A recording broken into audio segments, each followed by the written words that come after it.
Okay, so this is my van.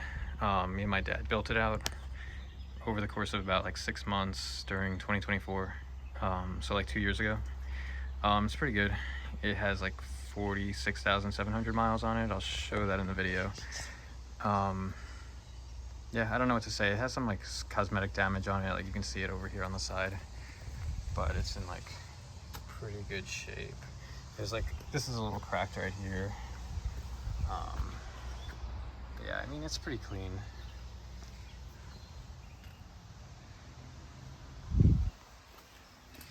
I'll show you the inside here first. This is a refrigerator. It's off right now. There's a spot to plug it in back here that is not connected to the car. It's connected to like the lithium battery. It takes like 24 hours, I think, to get cold. So, you know, don't turn it on and expect everything to be like really cold right away. It has, it came with this backup camera that was really bad, and I've tried to remove it, but it's really not worth the effort to remove that. Put in this aftermarket stereo here. Let me turn on the car so you can see that.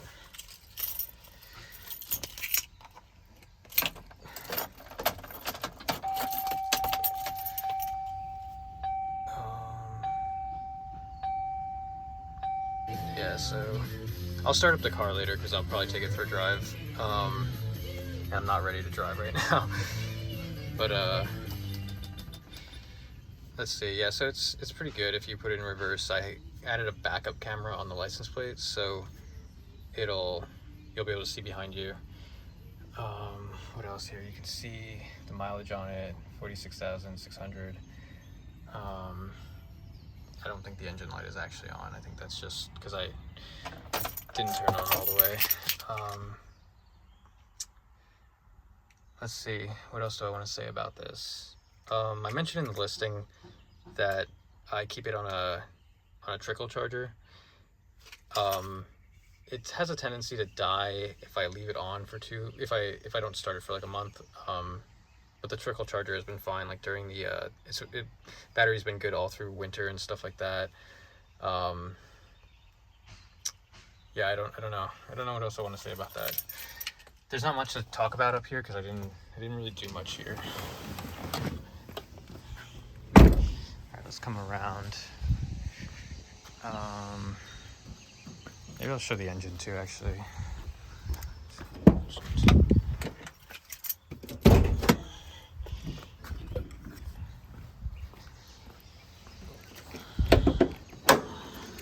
Alright, so in here you can see the trickle charger's connected right now. You can like disconnect this part, so like this is just not sitting here when you want to use it. Let's see, it's fine if you're driving it around regularly. Like I drove it up and down the East Coast for a few months, and I never had to like jump it or anything like that. Like no issues with the battery. There's this wire here that like this one that goes back here. This is actually connected to the DC charger, so when you're driving around you can charge the lithium. What else do I want to say about that?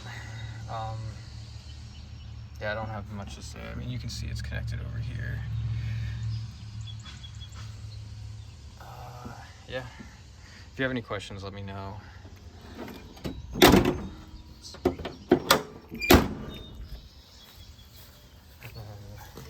This is the inside here, so you can see I put in a window there, and that was because in New York you need a window on the side to be registered as a passenger vehicle.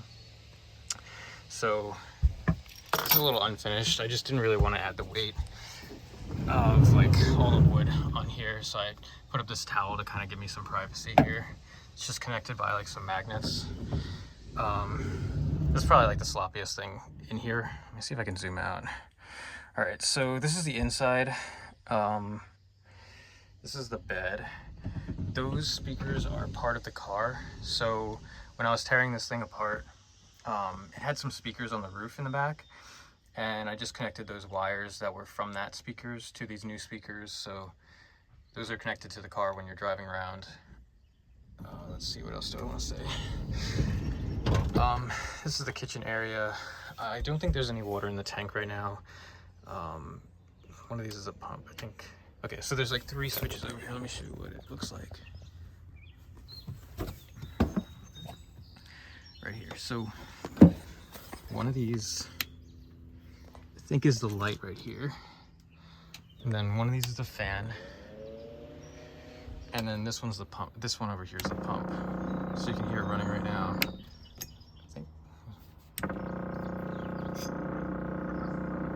I forget which one's open. I think this is the closed one right now. But I think it's like trying to get started right now. There's an outdoor shower port right here. So the hose is right here. You can connect this to here. And then inside of here, there's a switch in here. You have to like flip this if you want to use it. So like over here, this blue one right here. I forget which way it goes. Oh, that way. Okay. So yeah, I think maybe it was actually open already. That seems more right. But yeah, you'd close that if you don't want any water in there and stuff like that. While I have this open, you can see the water tanks. So it's kind of messy in here. There's a 10-gallon in there, and a 10-gallon white water tank, and then a 6-gallon gray water tank. Yeah, I try not to let the 6-gallon get too high. The 10-gallon, I figured it's fine to have it be bigger, although it makes things kind of tight in here, because a lot of times I was using the water for cooking, or say I needed a drink or something like that. So it wasn't like I was going to try overfill the 6-gallon, or I guess that's a 5-gallon. I just realized now. I thought that was 6 for some reason. So yeah, I was never really worried about overflowing the 5-gallon. When I wanted to like empty it, I would just like toggle this, disconnect this, and then it was basically good to go. You know, these are just tie downs. I would take this off, and then yeah, I'd empty it at like a dump station or something like that. The reason for this funnel is okay. So in here, you can pop this off.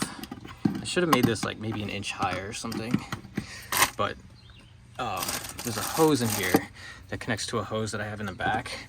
So this, I can't see it because I've got so much shit in here right now, but move this out of the way. This was just in case I needed to fill a jug of water with something.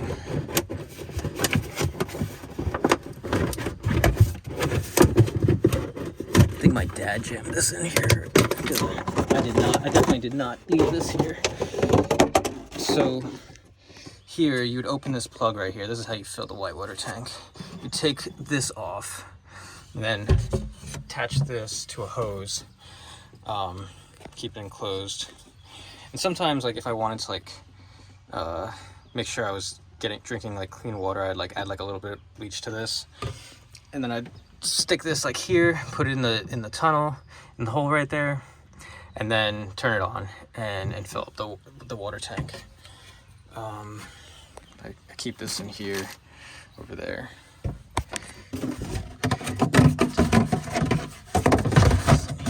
And so the reason for the funnel is I could do the same thing, but let's say I didn't have access to a hose.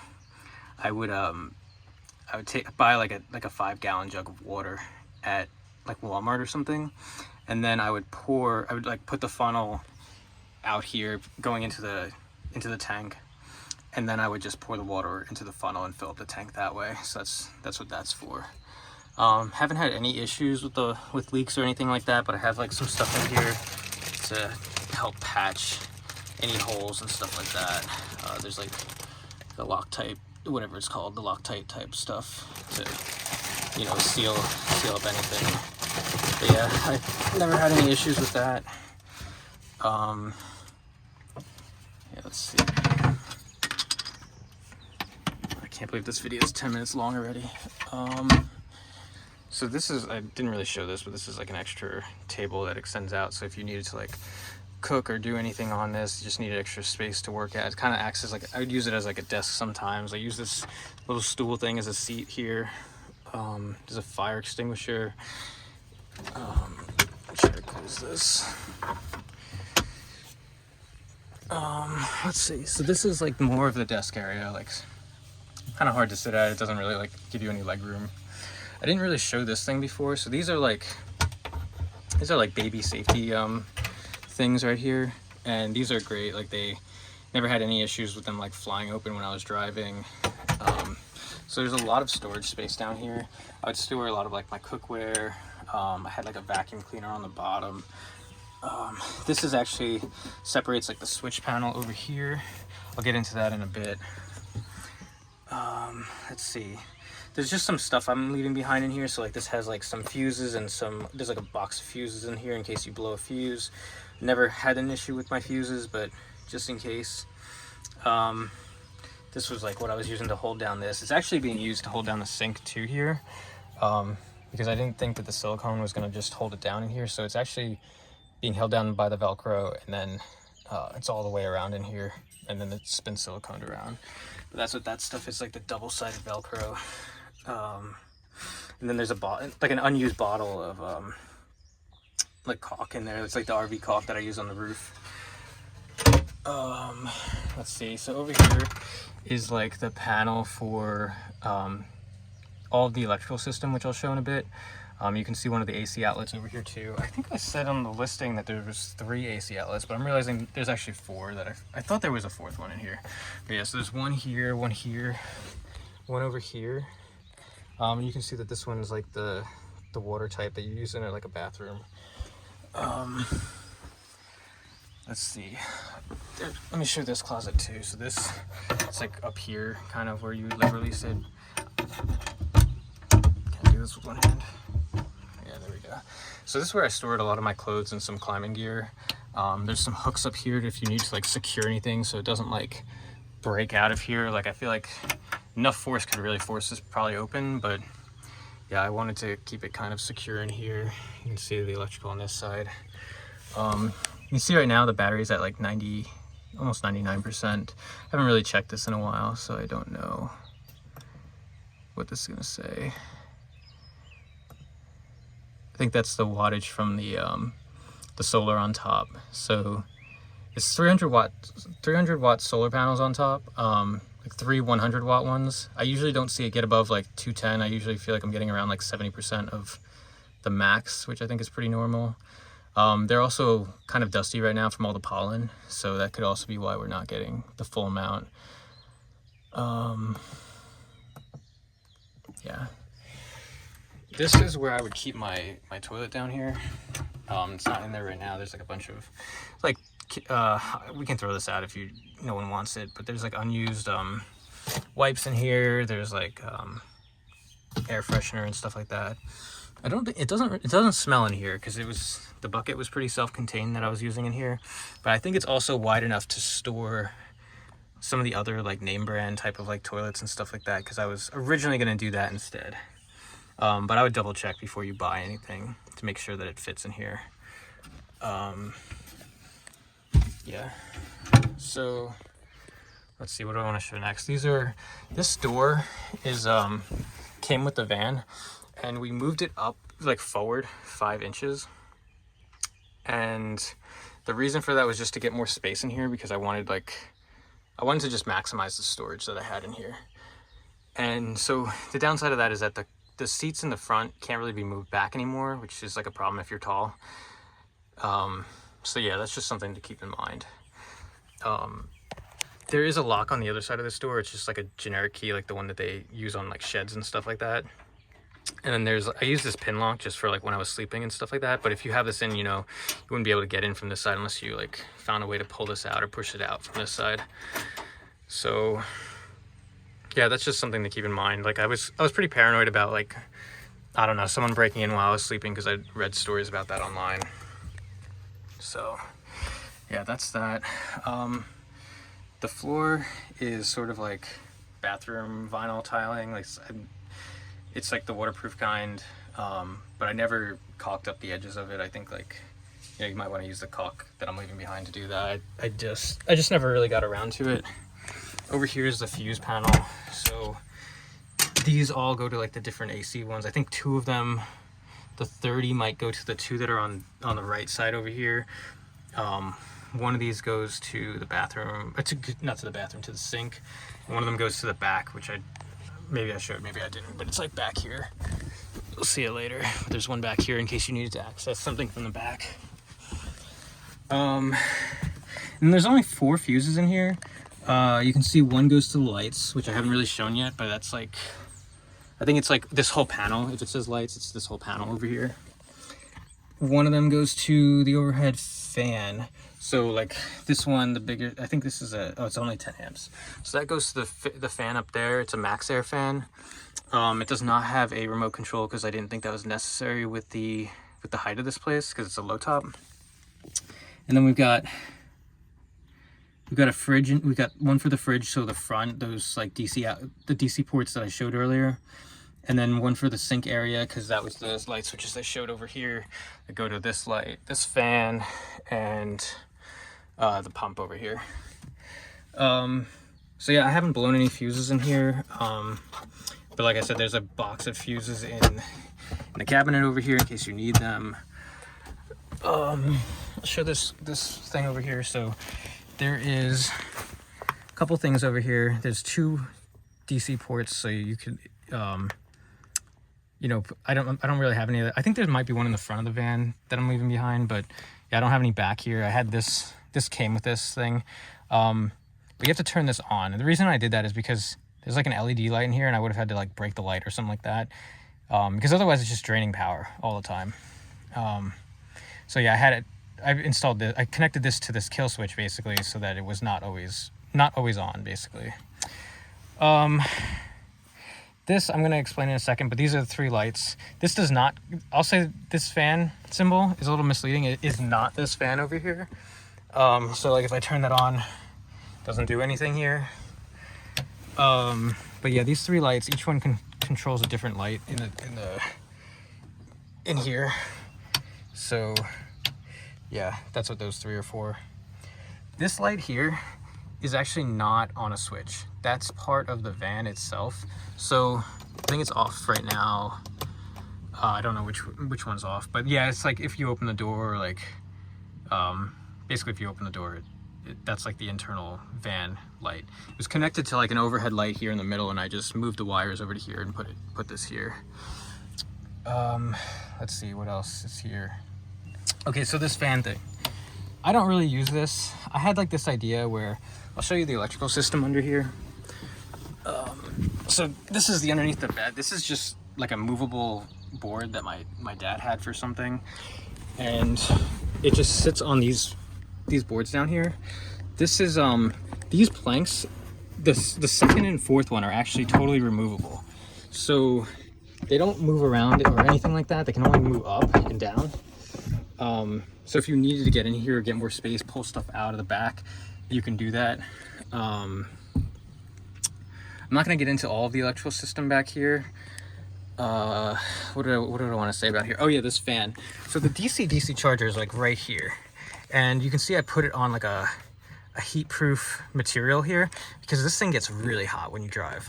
So I was a little worried about that. I was like, this thing is just on like wood, so I didn't really want it like burning up the wood when I was driving, if I was driving for like, let's say like 8 hours at a time.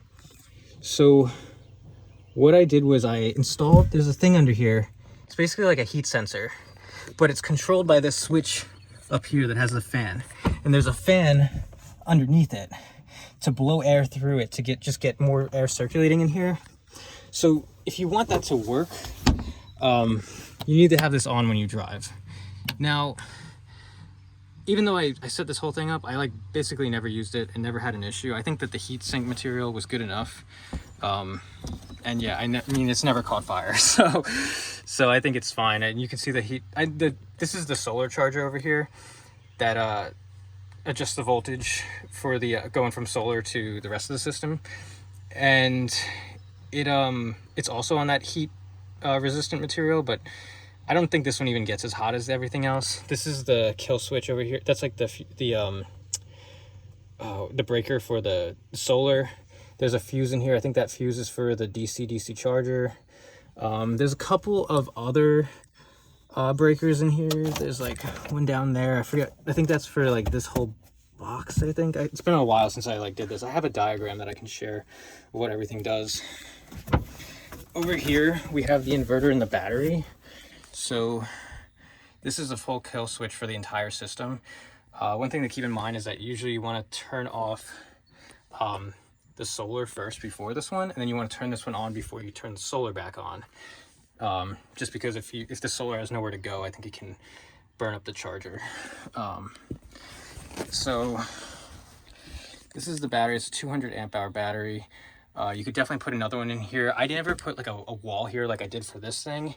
You may want to do that, but I didn't do that because I always had a bucket right here that separated, like a plastic bucket that separated everything from everything else, and nothing could get out of the bucket. So it seemed pretty safe. I didn't think a wrench was going to fall here and like blow up the battery or anything like that. This is the inverter. It's installed sideways, which like the instructions say you're allowed to do. It's separated a little bit from the wall maybe, and just to give it more breathing room. Never really had an issue with this thing either. Never really had an issue with any of the electrical. Yeah, I don't know. I can talk more about the electrical if you want. And like I said, I have a diagram on everything. There's something else I wanted to talk about over here. I forget. See, I have same curtains in the front and the back. You can see these little rope things that I used for like tying up the curtains when I wanted them like that. The bed I talked about online, it's like a full-size bed that I cut into like a trapezoid. So I'm like 5'11", and I can almost stretch out entirely here, but not quite. So a lot of times I would sleep like diagonally and stuff like that. Oh yeah, so this thing, I usually just keep it here on the door so I don't lose it. I had two, and I guess I lost one of them. So I usually just keep it like right there. I'm gonna go around the back now because I think I talked, oh wait, I didn't talk about the fan. The fan, I mainly keep in like output mode, like you just turn it on here. And sometimes it's hard to tell which way it's actually blowing. It's not open right now. You open it by like pulling this down, opening it up. But a lot of times I would like hold up a piece of paper to it to figure out which way it's blowing. I think it might be going out right now because I kind of feel it coming in here right now. But if you hold up like a small piece of like paper towel to it, if it's going out, it'll suck the towel up and you'll know that you have it going in the right direction. But usually you want it in like exhaust mode so that you're taking out all the hot air in here. And what I would do is at night I would sometimes turn this fan on and keep the front window open, and there's like a bug net that I have for the windows to keep the bugs out, and it would circulate the air through. So that was sort of my system for keeping it pretty cool in here. Let's see, go to the back now. Okay, so oops, I just locked the door. See everything from this side to open up this side. So there's a lot of space back here. Like I said, I would keep a plastic bucket under here, and it would store like it looks. I feel like it doesn't look as spacious as it really is on the video. But I'd put like a bucket here that had like a bunch of like camping and certain types of weather gear. This over here is for short power. I actually put in the wrong, so I bought the wrong switch. I didn't know until it was too late. This is more of like an actual shore power, like a boat type of switch. So there's an adapter here that goes into this, and then this connects to, let me think about this. I haven't used this in a while. Okay, so this connects like this, and this goes to this, and then this is like what you would connect to like at a campground.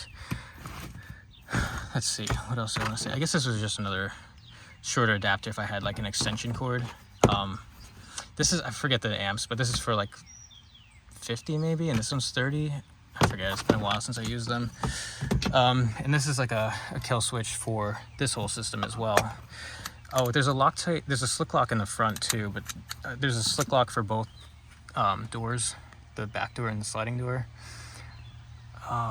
This is the hose that I mentioned. What what do I want to say about that? Yeah, so I just keep it back here because I didn't have a lot of space. And then I used to keep a crash pad in here. It's a little dirty in there, but I would keep a crash pad here and then like 2 crash pads like over here and over here. And there's like a ton of space for other stuff. I would just like jam stuff back here. You can see some of the insulation exposed over here. But yeah, this is the van. Oh, I didn't show the whoops. So this is the camera it came with. And like I said, I don't really use that. This is the vent up here. The caulk job is about 2 years old, so it's probably got like another 3 years before it has to be redone. And then you can see the solar panels up here. And that's pretty much it. Some of this is the wiring for the backup camera, which I'm not going to show because it's got my license plate in it. So yeah, that's the van. Oops, gonna have to edit that out. But yeah, let me know if you have any questions about it. I think I covered pretty much everything here. Just trying to think. I'll leave this too. This is like a mat that I throw out when I want to, you know, clean my feet off. Yeah. Thanks for watching.